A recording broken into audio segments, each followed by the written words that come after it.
और जब जय गुरुदेव बोला जाता है तो आवाज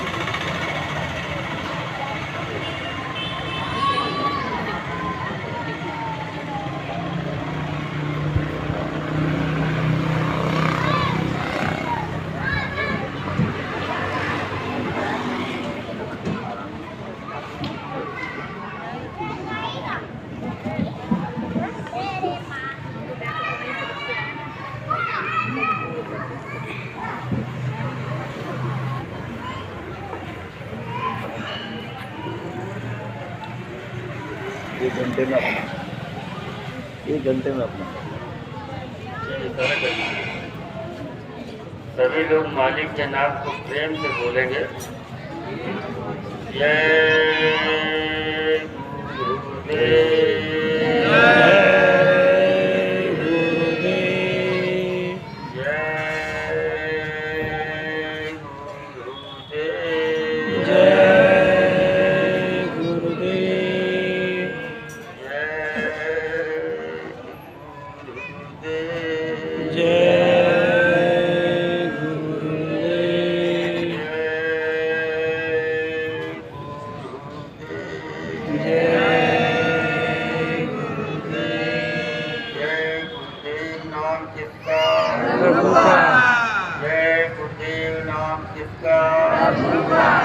बाबा जी का कहना है शाकाहारी रहना है। बाबा जी का कहना है शाकाहारी रहना है। कलयुग जाने वाला है समय कलयुग जाने वाला है सत्युग आने वाला है। जय गुरुदेव। जय गुरुदेव।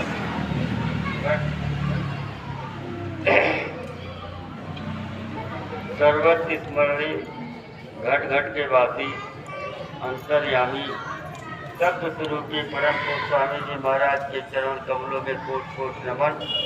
सभी परमार्थी गुरु भाई बहनों को मेरा सादर जय। जय गुरुदेव। एक बार पुनः इस क्षेत्र के सभी हिंदू मुसलमान सिख ईसाई आस-पास में रहने वाले अधिकारी कर्मचारी निवासी सब लोगों से ये हमारा अनुरोध है, जो आस-पास इधर उधर घूम रहे हैं, अपने हितों का संदेश जो बाबा जय गुरुदेव जी महाराज ने आपके लिए भेजा है, अपने फायदे का संदेश थोड़ा समय निकाल करके आकर के सुन लो। आगे समय बहुत खराब आने वाला है। आने वाली बीमारियों से कैसे बचोगे ये भी बताया जाएगा। आगे आने वाले भूकंप और भूचाल से कैसे तुम्हारी रक्षा होगी ये भी तुमको बताया जाएगा। भूत बाधा प्रेत बाधा से परेशान हो तो उसका भी निराकरण रास्ता बताया जाएगा। तो हर तरह से आपके फायदे की बात है। आप सभी लोग शांति से बैठ जाओ। कोई इसमें वो नहीं है, संत महात्माओं के लिए कोई कौमियत नहीं बनी है। सब मनुष्य है और सबके ऊपर उनकी दया बरसती है, चाहे अमीर हो चाहे गरीब हो और चाहे हिंदू हो चाहे मुसलमान हो।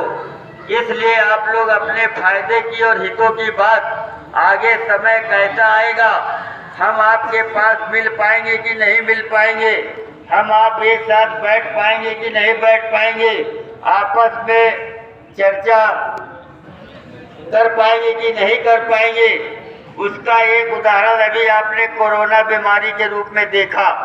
अभी ये तो एक टेलर था, इशारा था कुदरत का, ये तो अभी कुछ भी नहीं था। अभी तो इससे भी भयंकर भयंकर चीजें घटनाएं होने वाली हैं। तो इसलिए हमारा हाथ जोड़ करके सभी लोगों से यह अनुरोध है कि थोड़ा सा आज समय निकाल लीजिए और आ करके अपनी बात की, फायदे की बात की, हितों की बात को सुन लीजिए।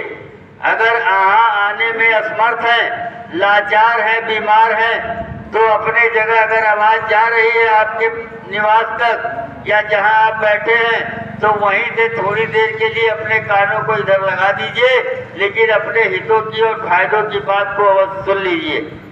जय गुरुदेव। देखिए, आप सब लोग जय गुरुदेव नाम प्रभु का, जय गुरुदेव नाम प्रभु का सुना करते हैं। वैसे तो हमारे एमएलए साहब ने आपको काफी कुछ बता दिया है इस विषय में, तो इस विषय में ज्यादा टाइम नहीं लेंगे। लेकिन गुरु का एक बहुत बड़ा महत्व होता है। गुरु गोविंद दो खड़े काके लागो पाए, और बलिहारी गुरु आपने की गोविंद दियो बताए। बिन गुरु भवनी तरह न कोई, जो बिरंच संघर्षम होई।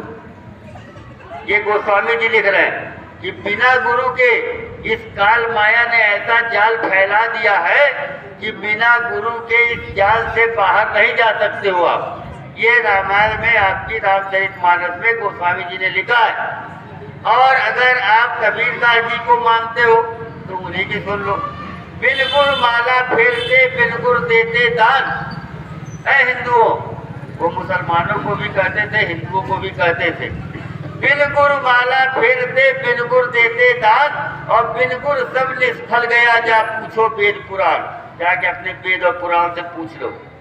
हमारे पास हमारी बात नहीं मानना है तो मत मानो, कबीरदास जी कह रहे हैं। जाके अपने वेद पुराण से पूछ लो कि बिना गुरु के जो भी आप दान पुण्य करते हो आपके खाते में कुछ नहीं जाता है।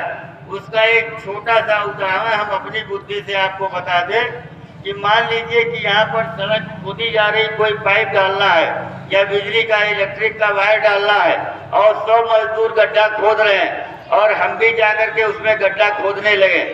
और शाम को जब ठेकेदार के पास जाके हाथ फैलाएंगे तो झटक देगा, हमारे हाथ को एक चवन्नी नहीं देगा, भले हमने उसके मजदूर से 10 गुना काम ज्यादा किया। क्यों नहीं देगा? क्योंकि हमने पहले उसके रजिस्टर में रजिस्ट्रेशन नहीं कराया, अपना नामनेशन नहीं कराया है, इसलिए हमारी सारी मेहनत बेकार गई। उसी तरह से बिना गुरु के सब बेकार है, सब व्यर्थ है। अब तो जमाना कुछ बदल गया, लोग नहीं गुरु का बात तो समझ रहे हैं, लेकिन ये चीजें तो पुरातन से ही चली आ रही है ना। राम केसर से को बला तिलहु तो गुरकीन, 3 लोग के जो धनी गुरु आगे अधीन। राम ने भी गुरु किया, राम को भी गुरु करना पड़ा, कृष्ण को भी गुरु करना पड़ा। नारद जी जब मीटिंग होती थी 33 करोड़ देवी देवताओं की, तो नारद जी जब जाते थे तो जहाँ नारद जी बैठते थे उनके उठने के बाद वहाँ की मिट्टी खोद के फेंक दी जाती थी और नई मिट्टी लाके भरी जाती थी। एक दिन नारद जी ने देख लिया, उनको खबर लग गई, तो उनको बड़ा खराब लगा। किसी को भी खराब लगेगा, हमको भी लगेगा, आपको भी लगेगा कि भाई इतने लोग बैठे थे तो हमारी मिट्टी क्यों खोद के फेंकी गई, क्या हम अशुद्ध है? तो नारद जी विष्णु भगवान से भिड़ गए, बोले कि ये बताइए आप लोग, हम जहाँ बैठते हैं मीटिंग होती है, चर्चा होती है, जब हम चले जाते हैं तो हमारे केवल हमारे स्थान की मिट्टी खोद के क्यों फेंकी जाती है? उन्होंने बताया कि आपने अभी तक गुरु नहीं किया, इसलिए वो जगह अशुद्ध हो जाती है। बोले प्रभु मैं किसको गुरु बना लूं?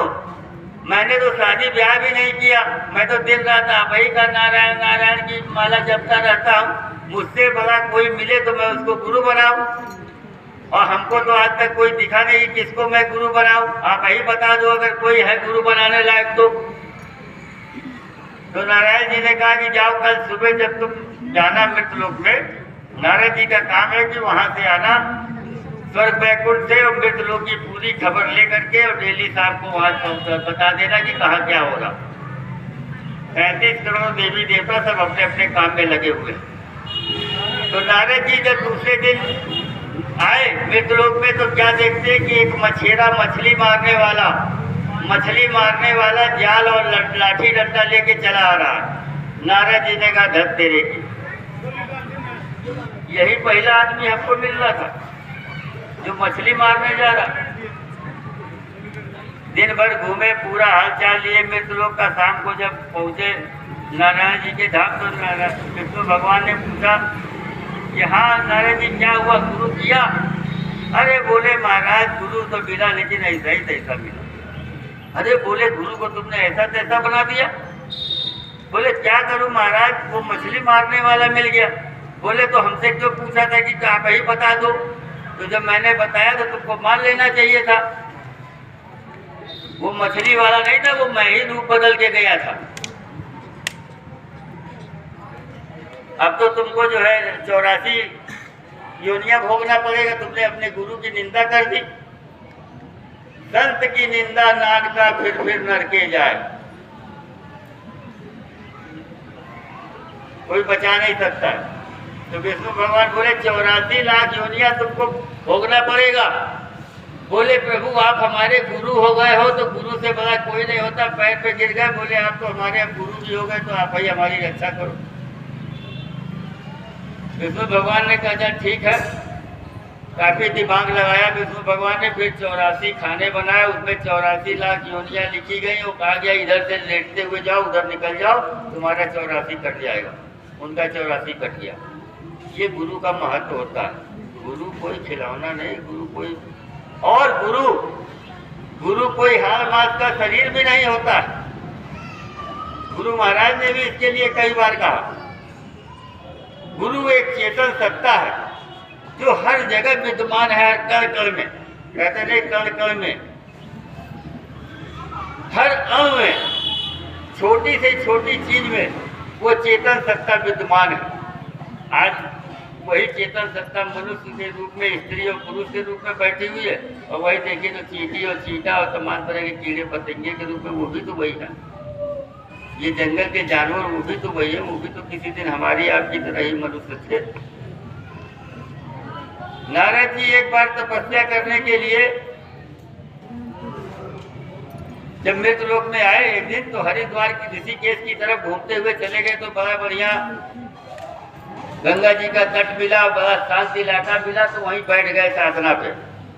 उत्तराखंड में ध्यान पे साधना पे बैठ गए। जब साधना पर बैठ गए तो बड़ा आनंद आया, अच्छी जगह मिली तो ज़्यादा ध्यान लग गया।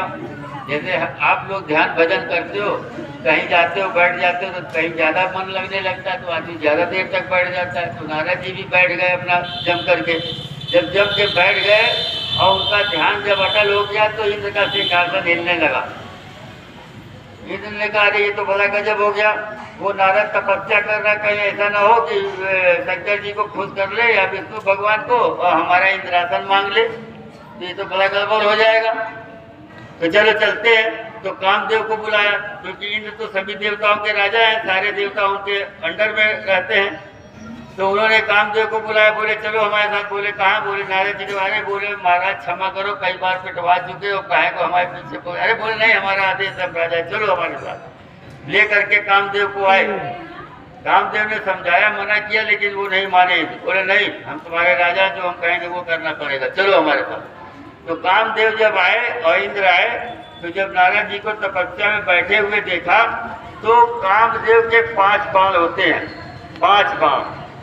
वो 5 बाण मारते हैं, शब्द, स्पर्श, रूप, रस और गंध। ये कामदेव के 5 बाण एक एक करके मारते हैं जब तक वो बाण असर न कर जाए। शंकर जी के ऊपर जब कामदेव ने ये 5 बाण चलाए थे, तो शंकर जी को क्रोध आ गया। क्रोध आ गया, उन्होंने तीसरा नेत्र खोल दिया तो जल के भस्म हो गए थे। अब यहाँ पर जब उन्होंने 5 चलाए अपने कामदेव ने, तो नारद के ऊपर एक भी नहीं असर किया और नारद चुपचाप बैठे रहे। और ना नारद जी ने गुस्सा किया। बाद में पैर पे जब गिर पड़े और नारद जी उठे, तब उन लोगों ने क्षमा याचना मांगी उनसे, नारद जी से। लेकिन नारद जी को घमंड हो गया, अहंकार हो गया कि अरे वाह, आज तो हमने बहुत बड़ी डिग्री हासिल कर ली। एक साथ 2 मर गए, इंद्र भी गए काम से और कामदेव भी गए काम से, मतलब 2 को हमने पराजित कर दिया। गुरु महाराज क्या कहते थे? बच्चा किया कराया सब गया, जब आया अहंकार। कभी ये मत सोचना कि ये मैं कर रहा हूँ, उसी का ये उदाहरण है। नारद जी को अहंकार आ गया और उनका अहंकार और बलवती हो गया। जब उनको ध्यान आया कि अरे शंकर जी को तो क्रोध आ गया था, मैंने तो इन दोनों को तो जीता ही जीता, क्रोध को भी जीत लिया। मैं तो अब लग रहा शंकर जी से भी ऊपर हो गया हूँ। देखिए अहंकार कैसे। गुरु महाराज कहते थे हर नामदान के बाद कि किया कराया सब गया, जब आया अहंकार बच्चा अहंकार मत करना। अब इनका अहंकार बढ़ता जा रहा। अरे ये तो दो ही, हम सोच रहे थे कि दो ही को पराजित किया, तो हमने शंकर जी को भी पछाड़ दिया। और गए ब्रह्मा जी के पास, अपने पिता के पास, और बताया। बोले आज बच्चा बड़ा खोल दो। अरे बोले आज हमने बहुत बड़ी डिग्री हासिल कर ली। बोले क्या? बोले इंद्रदेव को भी हरा दिया, कामदेव को भी परास्त कर दिया, और शंकर जी को तो गुस्सा आ गया था, हमें गुस्सा भी नहीं, हमने क्रोध भी जीत लिया। इतनी बड़ी डिग्री लेके आए हैं। बोले अच्छा एक काम करना, हमको बताया तो बताया, शंकर जी को मत बताना। बाहर निकले, बोले अरे वाह इनको बता दिया, शंकर जी को काहे नहीं बताएंगे। शंकर जी के पास पहुंच गए, शंकर जी से अपना बखान किए। शंकर जी ने कहा अच्छा ये बताओ, अपने गुरु के पास तो अभी नहीं गए थे, विष्णु भगवान के पास? बोले नहीं वहाँ तो नहीं गए। तो बोले वहाँ मत जाना, अब जो हो गया सो गया, अब यहीं से खत्म कर दो, यहीं से जब खत्म करो तो भूल जाओ, वहाँ मत जाना। बाहर निकले, बोले वाह इन लोगों को बता दिया, अपने गुरु को न बताए। गुरु को कैसे छुपा लेंगे? अब गुरु के पास पहुंच गए, तो जब जाते थे ये मृतलोक का संदेश लेकर के अपने गुरु के पास शाम को बताने के लिए कि मृतलोक में ये घटना हो रही है, तो रोज विष्णु भगवान क्षीर सागर से सैया पैसे लेते रहते थे और सामने खड़े होकर बताते थे नारद जी। और उस दिन ये तीनों एक हैं, ब्रह्मा विष्णु महेश। आप कभी ये धोखे में मत रहना कि हमने ब्रह्मा जी को ये कह दिया तो विष्णु भगवान को पता नहीं चला है। अगर ब्रह्मा जी को कह दिया तो आपने समझ लो तीनों के पास खबर पहुंच गई। शंकर को कह दिया तब तीनों के पास खबर पहुंच गई। ये तीनों एक हैं। अब वो ऐसे बैठे, रोज ऐसे बैठे लेटे रहते थे और नारद जी अपना मृतलोक का पूरा समाचार सुनाते थे। तो उस दिन क्या हुआ कि विष्णु भगवान अपने आसन से उठ करके आए और दरवाजे पे आ करके उनको स्वागत किया उनका। तो नारद जी को और घमंड बढ़ा। देखिए जब घमंड बढ़ता है, अहंकार बढ़ता है तो बढ़ता ही जाता है, फिर डाउन नहीं होता है। वो पहले सोचे कि दो को जीता, फिर ध्यान नहीं करे, नहीं वो तो काम का क्रोध को भी जीत लिया। अब क्या अहंकार कह रहा, अरे वाह मामला फिट है हमारा एकदम। देखो रोज ये लेटे रहते थे, इसे आज उठ करके आए हैं हमारे स्वागत के लिए। अब हमारा मामला एकदम फिट है लग रहा। अंदर गए, जब अंदर गए तो विष्णु भगवान ने उनको अपने बगल में बैठा लिया। रोज खड़े होकर बताते थे, बगल में बैठा लिया। तब सोच रहे हैं ओ ये लर्निंग हो रही हमारी, ये गति हमें को मिलने वाली है। अभी से बैठा के प्रैक्टिस किया जा रहा है। देखिए कहाँ ले जाता है अहंकार आदमी का। उधर विष्णु भगवान को बड़ा कष्ट हो गया गुरु को।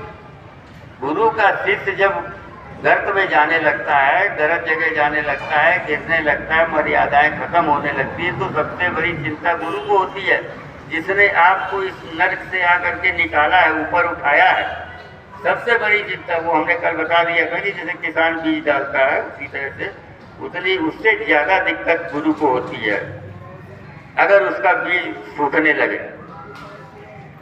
तो अब इनको चिंता हो गई विष्णु भगवान को, कह रहे ये तो मेरा इतना बड़ा भक्त दिन रात मेरा नाम जपता था, इसको ये सब क्या हो गया? इसकी तो हमें रक्षा करनी पड़ेगी। शिष्य की रक्षा करने के लिए गुरु अपना बलिदान करते हैं। इसलिए आपको ये कहानी हमने बताई। कहानी नहीं, पक्का लिखा हुआ है रामचरितमानस में, ये कहानी नहीं है। गुरु अपना बलिदान कर देते हैं। न जाने कितना कष्ट गुरुओं ने सहा अपने शिष्य को बचाने के लिए। अब देखिए विष्णु भगवान ने अपने शिष्य को बचाने के लिए, नारद जी को बचाने के लिए कितने कष्ट सहे।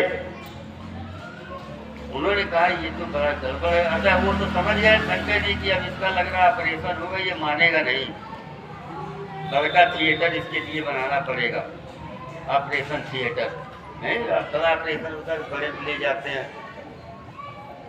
विष्णु भगवान ने कहा ये तो वाकई में इसका एकदम पारा हाई है, अहंकार से एकदम चूरम चूर है, इसका तो बहुत बड़ा ऑपरेशन चलेगा। छोटे मोटे ऑपरेशन से इसे ठीक होने वाला नहीं। तो विष्णु भगवान ने तुरंत जब नारद जी जाने लगे मृतलोक में दूसरे दिन, तो बीच में ही एक माया की नगरी बना दी। स्वर्ग से जब मृतलोक आने लगे तो बीच में ही एक बहुत बड़ी नगरी बसा दी, माया की नगरी। वो कौन, मनमोहनी क्या नाम था उसका, मोहनी। वहाँ की राजा की लड़की थी। और वो राजा उधर से निकले नारद जी, तो उसने कहा अरे भाई ये बताओ, वॉल्यूम तेज का, ये बताओ, अरे महाराज जी पंडित जी आइए आइए जरा देखिए हमारी बेटी का हाथ देखिए जरा, इसका कैसा, हमने तो स्वयंवर रच दिया है और इतने दिन बाद स्वयंवर होना, जरा इसका हाथ रेखा देख के बताइए इसका वर कैसा मिलेगा। अब नारद जी ने जब लड़की का हाथ पकड़ा, हाथ देखा, इतना सुंदर उसकी रेखाएं और उसकी खूबसूरती देख करके अब नारद जी तो भूल गए। अभी तो थोड़ी देर बाद डीजे मार रहे थे कि हमने कामदेव को भी जीत लिया और किसको किसको सबको परास्त कर दिया। और जैसे ही विष्णु मोहनी का हाथ, विष्णु मोहनी नाम था, विष्णु मोहनी का हाथ उनके हाथ में आया तो वो रेखाई देखते रह गए, इसके साथ जिसकी शादी होगी वो पूरे ब्रह्मांडों का राजा होगा, अपार धनी होगा, ये होगा वो होगा। अरे इसके साथ तो हमारी हो जाए तो हम बल्ले बल्ले हो जाए। इसकी रेखाएं तो बहुत कुछ कह रही, वो तो सबसे बड़ा बादशाह होगा। अब नारद जी की बुद्धि खराब, तो पिताजी कह रहे अरे नारद जी हाथ में पकड़े रहोगे, कुछ बताओगे। तब नारद जी ने झटके में हाथ छोड़ा, बोले अच्छा हाँ ये बात है, ऐसा ऐसा लिखा है और इसकी शादी जिससे होगी वो पूरे ब्रह्मांडों का सबसे बड़ा बादशाह राजा होगा और ये खुशहाल रहेगी, इसके कोई कष्ट नहीं होगा। लेकिन नारद जी मेरे लोग ना करके अपनी ड्यूटी पर ना आकर के फिर लौट गए विष्णु भगवान के पास, अपनी ड्यूटी भूल गए कि मृतलोक से खबर लानी है। चले गए, बोले अरे आप कैसे आ गए लौट के। अरे बोले महाराज ऐसा है कि देखो तुम तो चाहे जितनी शादी कर सकते हो और तुम अपना रूप हमको दे दो कि हम एक शादी कर लें। ये सब ऑपरेशन चलाया विष्णु भगवान ने अपने शिष्य को बचाने के लिए। बोले अपना रूप दे दो, तो रूप तो उनका एक बानर का भी था, उन्होंने बानर वाला रूप उनको दे दिया। लेकिन लास्ट में नारद जी ने, किस्मत उनकी जग गई या उनके भजन का प्रताप था, उन्होंने एक चीज कह दी, उससे वो मात खाने से बच गए। यही विधि हो ही नाथ है तो मोरा, बड़ा तर्क किया है रामचरितमानस में लिखा, दोनों की बड़ी देर तक वार्तालाप हुई है विष्णु भगवान की नारद जी की शादी के संबंध में। नारद जी ने बहुत कुछ कहा, अगर तुम तो बहुत सुंदर जितनी शादी कर लो तो मेरी लिए नहीं होनी है, तुम अपना रूप हमको दो। लास्ट में विष्णु भगवान की समझाते रहे, लास्ट में नारद जी ने कहा अच्छा प्रभु यही विधि हो ही नाथ है तो मोरा, करो सुबेद दास मैं पूरा। इस तरह से हमारा हित को कर दिया। उन्होंने कहा माया का रूप दे दिया। अब आए स्वयंवर में जहाँ वो माया की नगरी बनी थी, अब उस स्वयंवर में आकर के जिधर से बैठे राजा आकर के कुर्सियों को बैठे तो उसमें शंकर जी के दो गण भी आ गए थे। तो वो आए तो वो माला लेकर के जब मोहनी आई तो ये नारद जी अपना कुर्सी पे उठे के देखे कि मतलब हम बहुत सुंदर रूप लेके आए विष्णु भगवान का, हमारे ही माला पड़ेगी, बाकी तो ये सब खेल है, ये सब बेकार है। तो वो घूम गई उधर, जब उधर घूम गई तो ये कुर्सी जाकर के उधर की कुर्सी पे बैठ गई। अब वो दो लोग हंसने लगे, वो जिधर जाए उधर से वो घूम जाए। बोले बात क्या है? बोले जा करके पहले अपना कहीं दर्पण में पानी में मुँह तो देख लो कि कौन सा चेहरा लेके आए, मुझ से आगे जाने की माला हमारे पड़ जाए। तो नारद जी गए, जा करके जब पानी में देखा तो बानर का रूप एकदम तो रोड आ गया, तो अपने प्राप्त होने के लिए विष्णु भगवान ने उधर देखा कि कहीं यहाँ तक आते आते उसका गुस्सा ठंडा ना हो जाए, इसका ऑपरेशन गड़बड़ हो जाएगा, सक्सेस नहीं हो पाएगा ऑपरेशन अगर गुस्सा इसका ठंडा हो गया। तो विष्णु भगवान खुद आकर के रास्ते में मिल गए कि इसका गुस्सा अभी हाई पावर पे है, अभी ये तुरंत वो करेगा। उन्होंने कहा जाओ तुमने हमको जो है ये जो रूप दिया है और तुम जैसे हम स्त्री के लिए तड़प रहे हैं उसी तरह से तुम स्त्री के लिए तड़पोगे। और यही बानर बाद में जब उनको होश आया अरे ये तो हमने बहुत गलत बात कह दी अपने गुरु को। फिर बोले प्रभु हमसे गलती होगी क्षमा करना, लेकिन यही रूप जो तुमने हमको दिया यही रूप तुम्हारी रक्षा करेगा, यही रूप तुम्हारी मदद करेगा। तो विष्णु भगवान ने नारद जी को बचाने के लिए, अपने शिष्य को बचाने के लिए जंगल में 14 बरस बिताए, भटक भटक करके अपनी पत्नी के लिए रोए, लक्ष्मण के लिए रोए, जंगल में बिना चप्पल बिना लाठी ठाट पाट छोड़ करके उनको बिताना पड़ा। तो ये होता है गुरुओं का महत्व। तो ये तो हो गई गुरु महत्व की बात।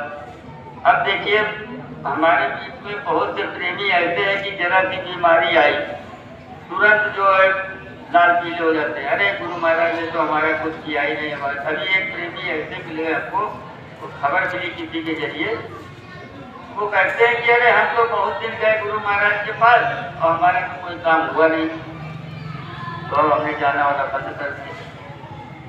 इसका नुकसान तुमने कर दिया। गुरु महाराज ने कहा कि अरे बच्चा तेरा 12 आना तो हमने ले लिया, तेरी जो भी बीमारी है, जो भी दुख तकलीफ है, 12 आना हमने लेते हैं 75%। मत लाल पाते आप लोगों ने सुना भी है, केवल हम याद दिला रहे हैं। तुम्हारा 75% तो हमने ले लिया, तुम 4 आना में क्यों आगे यहाँ धक्का मुक्की और तिलको करते हो? कितना कष्ट दिया हम लोगों ने गुरु महाराज को।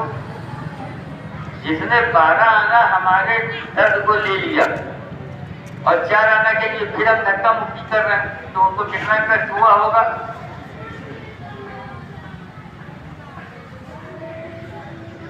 और कभी भी कोई भी बीमारी आए हंस के झेलोगे तो आराम से झेल जाएगी। हमेशा ये ध्यान रखो कि 12 आना गुरु महाराज झेल रहे, हम केवल 4 आना झेल रहे। तो वो बीमारी हमारी, ये उलझन हमारी स्वयं की खरीदी से अपने ऊपर मत लीजिएगा। हे गुरु महाराज ये जो बीमारी है ये हमारी है, इसे अपने ऊपर मत लीजिए। जब ये भावना होगी तो गुरु महाराज आपके ऊपर कितना खुश होंगे। लेकिन आप क्या करते हो, 4 आने के पीछे भी गुरु महाराज को ठेका डुबकी लगाएगा, हे गुरु महाराज भरी पीड़ा। अच्छा जितना चिल्लाओगे ना कि हमें बहुत पीड़ा, बहुत परेशान हो रहा है, और परेशान हो, क्योंकि कोई भी हो, मान लीजिए जैसे कि आपने किसी से कर्जा ले लिया 1 लाख रुपए का, उसने कहा जाओ हमने तुम्हारा 75,000 माफ कर दिया, 25,000 जब मन गए तब भी जनाब तुम रोज उसके दरवाजे जाके दो, अरे बड़ी कंगाली, अरे बड़ी परेशानी, तुम कहेंगे बहुत बदमाश है, उसको भी कष्ट होगा, वो छोड़ देगा, कर्जा हटो जाओ। अगर वो ज्यादा परेशान कर देगा आपको, उसको पूरा देना पड़ेगा। जो 75,000 में माफ किया वो भी उसको देना पड़ेगा। तो कभी भी गुरु के दरबार में ये रोना मत रोना, ये गुरु महाराज बहुत परेशान है, बहुत बीमार है, कहीं परेशान। बोया तो अपना ही काट रहे हो ना, दूसरे का बोया गुरु काट लोगे। और जो बोया है, जो बो दिया है, उसको तो काटना पड़ेगा ही, चाहे हट के काटो और चाहे रो के काटो। भाई अगर गलती से तुमने खेत में बबूल के दाने बो दिए गेहूं की जगह, अब उसको जब तक काटोगे नहीं बबूल को, तब तक अगली बार गेहूं बोगे कैसे? जब तक काटोगे नहीं तब तक अगली बार दूसरा कोई काटने आएगा नहीं, पड़ोसी को काटेगा नहीं, न तुम्हारा पटीदार भाई काटेगा, तो उसको तुम्हें ही काटना है। हाँ गुरु महाराज तो कहते हैं 75% तुमने काट ली, 25% तुम काट लो। तो जब हम उसको काट लेंगे तब उसके बाद जो है हम गेहूं बोने के हकदार होंगे, लेकिन साल भर तो बबूल खाना पड़ेगा, चाहे हंस के खाओ चाहे रो के खाओ। तो अपनी दुख तकलीफ को हंस के बर्दाश्त करो। ये सोचो चलिए हमें इतना करके तो 12 आना गुरु महाराज ने जब अपने ऊपर लिए तो उनको कितना कष्ट होगा। विष्णु भगवान को कम कष्ट हुआ नारद जी को बचाने के लिए। तो ये सब हमारे इतिहास जो महापुरुषों के भरे पड़े हैं, ये सीखने की चीज हमारी आती है। और आजकल बहुत से हमारे भाइयों को भूत से बाधा, जब परेशान होंगे तो भूत बाधा से खिलाने लगते हैं, भूत पकड़ लिया, भूत झरवा रहे हैं। गुरु मंत्र मूलम गुरु आज्ञम मोक्ष मूलम गुरु कृपा, ये एकदम आजमाया हुआ चीज हम आपको बता रहे हैं। अभी महाराष्ट्र में एक सत्संगी की लड़की, सयानी लड़की, शादीशुदा लायक, उसको ऊपरी चक्कर हो गया था और वो परेशान था। बोले भागने वाले क्या ले गए, उसने कहा ठीक है लड़की को लेके आओ। 4 लोग पकड़ के उसको ले जाते थे, कपड़े खोल देती पकड़ के उसको नागपुर कर आने वाला चंद्रपुर का 15 किलोमीटर कोई साधन नहीं थे, 2 किलोमीटर जंगल में ले गए। वहाँ वो कौन सा झाड़ फूक करने वाला, और वहाँ जब ले गए जंगल लेके तो कहते हैं इसके ऊपर बहुत बड़ा ठेकान है, हमारे वक्त का नहीं ले। वहाँ से वापस ले आया, बड़ा परेशान, 2-3 जगह ले गया, फिर हमको फोन किया, बोला हरी भैया इतनी बात है। हमने कहा कि गुरु महाराज ने कभी उसको बताया जब माला करती है, बोले नहीं माला 2 महीने तो हमने बंद कर दिया। बोलने का इसीलिए समस्या आ गई। बोले ये तो हमें पता था, इसने 2 महीने से माला करना बंद किया, कोई न कोई परेशानी घर में आने वाली है। तो प्रेमियों ये ध्यान रखना चाहिए, गुरु महाराज ने आपको कवच बना करके दिया है, ये नाम दान ये मामूली चीज़ नहीं है। माला करना जिसको नाम दान मिला है, माला सुमरन ध्यान भजन सुबह शाम, और वैसे तो बीच में जब भी आप कम मत करें आप देते रहो। जो साधन भजन करने वाले हैं स्त्री पुरुषार्थ से किसी को भूत पकड़ा, चाहे वो टाट पहने हो चाहे ना पहने हो। अगर आप टाट वाले पहने तो आप टाट वालों की भलाई कर रहे हैं, टाट वालों की भलाई नहीं कर रहे। जो सादे कपड़े में भी हैं और ध्यान भजन दोनों टाइम करते हैं, आज तक उसको किसी ने भूत पकड़ा नहीं पकड़ा। तो इसलिए वो सारी चीजें तो गुरु महाराज आपको देगा, लेकिन वो फंस गया 2 महीने से उसकी लड़की ने माला नहीं किया तो उसके ऊपर आ गई ऊपर एक चक्कर। तो फिर अब वो परेशान होने का अच्छा गुरु महाराज ने एक बार उसको कहा था वो सुगंधी के लिए सुगंधी करो। और उसके बाद देखो गणेश रोज हम लोग गाते हैं कि ध्यान मूलम गुरु मूर्ति, पूजा मूलम गुरु पदम, मंत्र मूलम गुरु वाक्यम, मोक्ष मूलम गुरु के पास। मंत्र मूलम, मूलम माने जड़, मंत्रों की जड़ क्या है? गुरु वाक्य। और गुरु ने हमको आपको वाक्य क्या दिया है? जय गुरुदेव। जय गुरुदेव वाक्य गुरु महाराज ने दिया और 5 नाम का सुबरत दिया। इससे बड़ा मंत्र कोई हो ही नहीं सकता। आप रोज गाते हो सारे मंत्रों को मूल तो दिए, तो तुम्हारे जो तांत्रिक मंत्र वाले हैं वो इससे बड़ा मंत्र थोड़ा उनके पास है। उसको बोलो कि जय गुरुदेव बोले जय गुरुदेव भी नहीं है बोलती है, तो हमें कहा वो नहीं बोलती, तुम लोग चारों तरफ से चिल्लाओ उसके कान। जितने मियाँ बीवी हो और बच्चे हैं सब लोग उसको जब देखो चारों तरफ से घेर के जय गुरुदेव चिल्लाओ। उसने जय गुरुदेव बोलना शुरू किया, माला वाला तो धीरे धीरे वो जय गुरुदेव बोलने लगी, फिर धीरे धीरे उसके अंदर काफी सुधार आ गया और फिर वो जो है फिर सही हो गई माला करने। अच्छा एक चीज और बताया है गुरु महाराज ने, वो हमने पढ़ा है, हमने अपने कान से आँख से नहीं सुना गुरु महाराज को बताते हुए, लेकिन आप लोग के बीच में बताते रहे। हमने कहीं व्हाट्सएप पे पढ़ा कि गुरु महाराज ने बताया था कि अगर ऐसी स्थिति किसी के घर में हो जाती है, ऊपरी छाया है ना, ऊपरी छाया अगर किसी के ऊपर आ जाती है तो 4 सत्संगी नीम की पत्ती, नीम की डाल होती है इतनी बड़ी, उसमें पत्ती लगी रहेगी। और ये हमको एक बार हापुड़ में एक जगह एक ऐसा ही सत्संग में ही हो गया था, तो उस लेडीज ने ही हम लोग को बताया कि 4 सत्संगी को बुलाइए और वो हमको नीम की पत्ती से ऐसे झाड़े जय गुरुदेव बोलते हुए। और जैसे ही हम लोग वो उसका भाई आया हम लोग को लेके गया, 4 लोगों ने चारों तरफ से खड़े हो गए जय गुरुदेव सर से उसके तक बच्चे नीम की पत्ती मारी, वो जय गुरुदेव बोल के फट से लेट गई। थोड़ी देर बाद लेट गई और सो गई। तो हमने कहा इसको चद्दर उड़ा दो, अपने मन से जब जगेगी तो उठ गई। तो ये पहली बार उसने बताया, लेकिन बाद में हमने व्हाट्सएप पे इस चीज़ को पढ़ा तब हमें विश्वास हुआ कि ये बात सही है। स्वामी जी ने कहा है कहीं कि 4 लोग 4 सत्संगी जो नित्य साधन भजन करते हैं, चाहे टाट वाले हो चाहे बिना टाट के लोग हो, वो 4 लोग नीम की पत्ती लगी हुई 4 तरह की खड़े हो जाएंगे, बीच में उसको खड़ी कर लेंगे, चारों तरफ से उसके सर से ऐसे नीचे मारेंगे और जय गुरुदेव खाली बोलना है पूरी दिन। तो ये आपका निराकरण हो जाएगा। देखिए ये 5 भूत जो है ना, ये जो काम क्रोध मद लोभ मोह, ये 5 भूत है, ये हमारे सर के ऊपर मंडराते रहते हैं। ये इनको 5 भूत कहा गया है।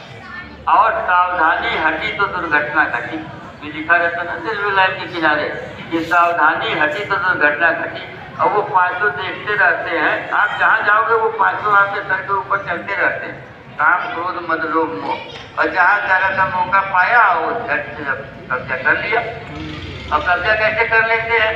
जैसे मान लीजिए कि आप घर से बहुत बढ़िया बढ़िया खा के गए, बहुत बढ़िया खाना पीना बना था, खाना पीना खाया, एकदम फुल पेट भरा था, और कुछ खाने की इच्छा नहीं थी।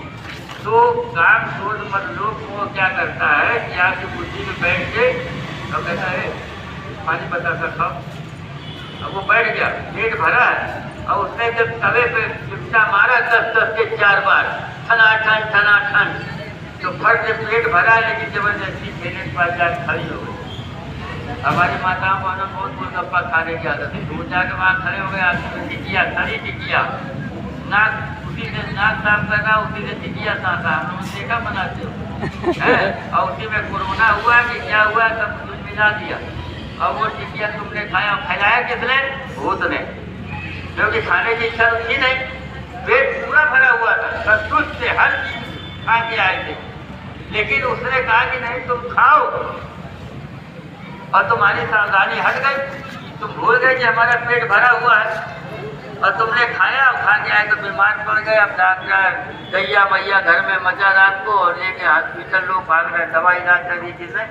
ये भूत प्रेतों के ये भी काम, भूत प्रेत तलवार लेके तुमको मारने नहीं आएगा सामने, भूत प्रेत बंदूक लेकर के तुमको सामने मारने नहीं आएगा, तुम्हारी बुद्धि के ऊपर कब्जा करेगा, तुम्हारी बुद्धि के स्कूल को घुमा देगा। जैसे बड़े भारी जमींदार थे, लंबरदार थे, बहुत बड़े चौधरी साहब थे, उनको सब लोग सलाम ठोकते थे।